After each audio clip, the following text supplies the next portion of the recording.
উত্থানজনিত সমস্যায় ভুগছেন, অর্থাৎ তার হয়তো মানসিকভাবে তিনি একদম প্রস্তুত, তার সঙ্গীও প্রস্তুত এবং তারা সহবাসে যাচ্ছেন, তাদের মধ্যে একটা ভালো ফোরপ্লেও হচ্ছে। যেই মুহূর্তে স্ত্রীর যোনিপথে পুরুষ লিঙ্গ প্রবেশ করবে ঠিক সেই মুহূর্তে দেখা যাচ্ছে তার সাডেন ইরেকটাইল ডিসফাংশন হচ্ছে, অর্থাৎ তার হয়তোবা চাহিদা আছে, ইচ্ছা আছে এবং দুজনের সঙ্গীর দুজনেরই চাহিদা, ইচ্ছা, আগ্রহ আছে, কিন্তু তারপরও হঠাৎ লিঙ্গ উত্থানজনিত সমস্যা হচ্ছে এবং যার কারণে তিনি হয়তোবা সহবাস করতে পারছেন না বা সেই সময়টা তারা দুজন মিলে উপভোগ করতে পারছেন না। লিঙ্গ উত্থানজনিত সমস্যা বিভিন্ন কারণে হতে পারে।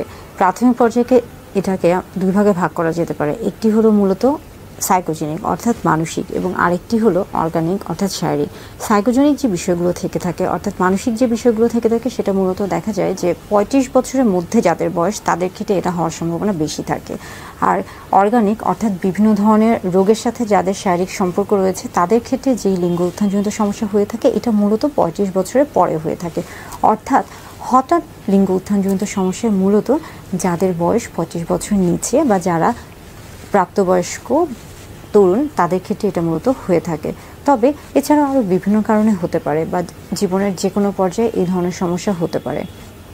একজন পুরুষ জীবনের যে কোনো পর্যায়ে হঠাৎ লিঙ্গ উত্থানজনিত সমস্যায় ভুগতে পারেন। যেমন ধরুন তার হয়তো বা এমন ধরনের কোনো মানসিক চাপ রয়েছে বা এমন ধরনের কোনো দুশ্চিন্তা রয়েছে যার কারণে সে হয়তো বা নির্দিষ্টভাবে কোনো কাজ করতে পারছেন না বা কোনো কিছুতে মনোযোগ দিতে পারছেন না, সেই ক্ষেত্রেও তার হঠাৎ লিঙ্গ উত্থানজনিত সমস্যা হতে পারে এবং হওয়াটা খুবই স্বাভাবিক। অর্থাৎ যারা অ্যাংজাইটি ডিপ্রেশনে ভুগছেন এবং হঠাৎ করে যাদের এই ধরনের সমস্যাগুলো হচ্ছে তাদের ক্ষেত্রে এই ধরনের সাডেন ইরেকটাইল ডিসফাংশন হওয়াটা খুবই স্বাভাবিক। আরেকটি বিষয় হচ্ছে যে যদি তাদের মধ্যে অর্থাৎ স্বামী স্ত্রী উভয়ের মাঝে যদি তাদের দাম্পত্য সম্পর্কে কোনো সমস্যা থেকে থাকে সেখান থেকেও কিন্তু এই বিষয়টি হতে পারে। অর্থাৎ যদি আগে থেকে তাদের মধ্যে কোনো মনোমালিন্য হয়ে থাকে সেই ক্ষেত্রেও কিন্তু এই হঠাৎ লিঙ্গ উত্থানজনিত সমস্যা হতে পারে। আরেকটি বিষয় হচ্ছে আমরা বলে থাকছি যে যাদের মাস্টারবেশন বা হস্তমৈথুনের অভ্যাস রয়েছে এবং যারা এটাতে অভ্যস্ত তাদের ক্ষেত্রেও এই হঠাৎ লিঙ্গ উত্থানজনিত সমস্যা হওয়াটা খুবই স্বাভাবিক। এছাড়া আরও বেশ কিছু পদ্ধতি রয়েছে, যেমন ধরুন যে যারা মেডিকেশন বা বিভিন্ন ধরনের ওষুধ খেয়ে থাকছেন বা বিভিন্ন রোগের জন্য যাদেরকে দীর্ঘ সময় ধরে বিভিন্ন ধরনের ওষুধ গ্রহণ করতে হচ্ছে, সেটা হতে পারে অ্যাংজাইটির কারণে, হতে পারে ডিপ্রেশনের কারণে, কিংবা হতে পারে ডায়াবেটিসের জন্য, কিংবা হতে পারে হয়তো বা হার্টের কোনো সমস্যা রয়েছে, কিংবা হতে পারে স্নায়ুতন্ত্রের কোনো সমস্যা রয়েছে বা মানসিক কোনো অসুবিধার কারণে যে ধরনের ওষুধগুলো তিনি গ্রহণ করছেন এবং এগুলোর ফলেই হয়তো বা তার হঠাৎ লিঙ্গ উত্থানজনিত সমস্যা হয়ে থাকে।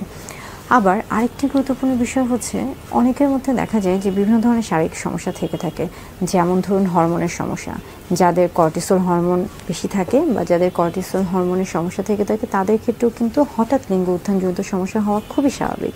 আবার যাদের রক্ত সঞ্চালনের সমস্যা থেকে থাকে বা যারা উচ্চ রক্তচাপে ভুগে থাকে তাদের ক্ষেত্রেও কিন্তু হঠাৎ লিঙ্গ উত্থানজনিত সমস্যা হওয়া খুবই স্বাভাবিক একটি বিষয়।